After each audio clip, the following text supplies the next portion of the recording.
what is that? Your soul, mind, money. What is that all about?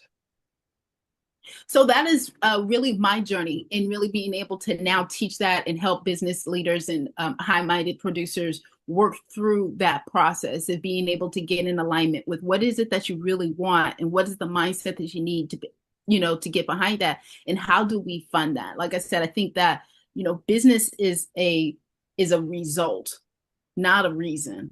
And so if we can get to the core, I believe that you'll never burn out. You'll be able to sustain market conditions. You'll be able to sustain AI. You'll be able to sustain all of these disruptors, people that are coming for your check, because one thing that they cannot do is replace who you are. And so when we get clarity about that, I think that we will have better businesses that will last longer. And as agents, we'll be more engaged, right? Because I mean, maybe it's just me, but when I'm not feeling my best, I'm not trying to come to the market center for nothing, right? So if we're going to create great businesses, then we have to first create our better selves.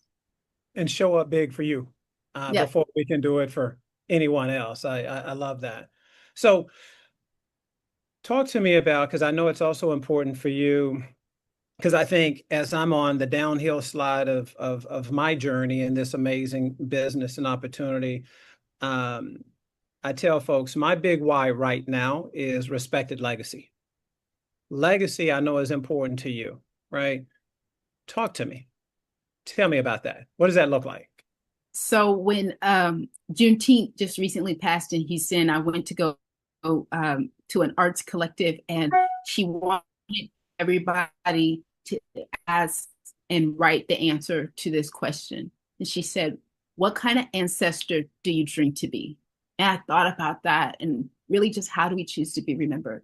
And I wrote down, I said, I want whoever's talking about me generations from now to say, man, your Auntie Chase, man, she would see you. You could talk to her. You could be straight with her. She could think through a problem. She could help you isolate lead dominoes. You know, my legacy hopefully is that people felt and feel seen when they're with me. And how do they feel? Um, the good news about real estate is I think I drive my resume. I drive down 288 and I say, like, I remember they're building that community. Oh, I remember when I sold that house, right? So I don't have a written resume. My resume looks like the communities that you build. I don't measure myself by volume sold. I measure myself by wealth built, for the over 200 families that I've helped. That's equity. And however you can calculate that, that's wealth. And so when I think about legacy, it's absolutely the work that you're doing now and what people remember of you.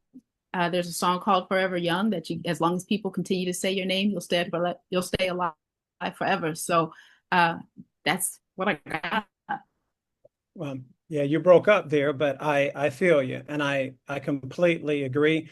I think David, my guest last week, said something which I've also articulated a number of different ways, but your reputation is your currency, and I think your reputation also is your legacy, because you're building and have built just a beautiful legacy, and again, I feel honored that you finally relinquished and decided to join me here because I chased you I had for to make you work for it. All the John Maxwell you, things, we appreciate those things that are hard.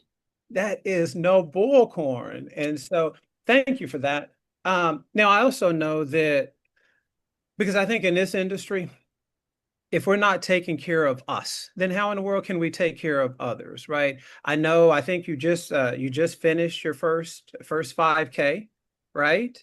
Uh, Absolutely. and I I'm died. seeing your health journey. So again, there's a few of us, and Ben Baker's one because I've been consistent my entire life being an athlete, working out, but I've fallen off the wagon briefly, and I'm back. So what does that journey look like? Because I look at you, Chase, and I don't believe that that you need to lose 20 or 30 pounds. And so I think for you, it might be more mental than physical. But again, let me stop making assumptions. I want to hear straight from you. Talk to me. It is absolutely mental. One thing, I have waves of health and working out, and they always say, well, what's your goal?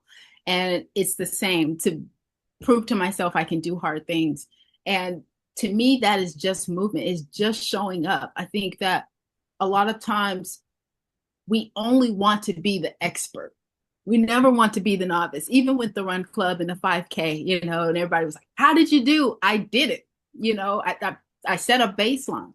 And what I learned is that, we're so afraid to be seen trying that we either don't start or we hide in a cave until we feel like we're worthy enough to be seen by others.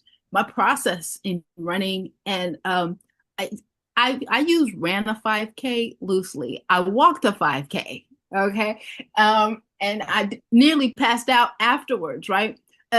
It doesn't matter because I completed the race.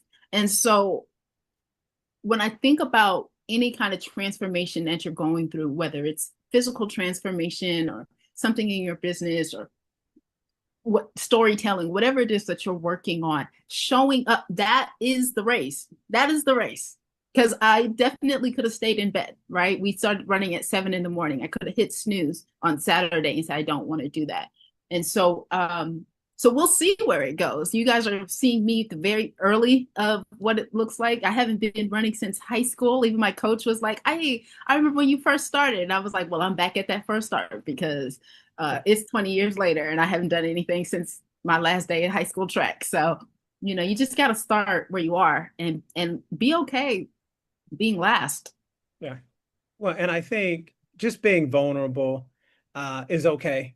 It's okay if folks see you not fail, but start. That's Mhm. what's important, right? Mhm. And again, I won't recite it properly, but again, you don't have to be great to start, but you have to start to be great, or whatever that saying is. And so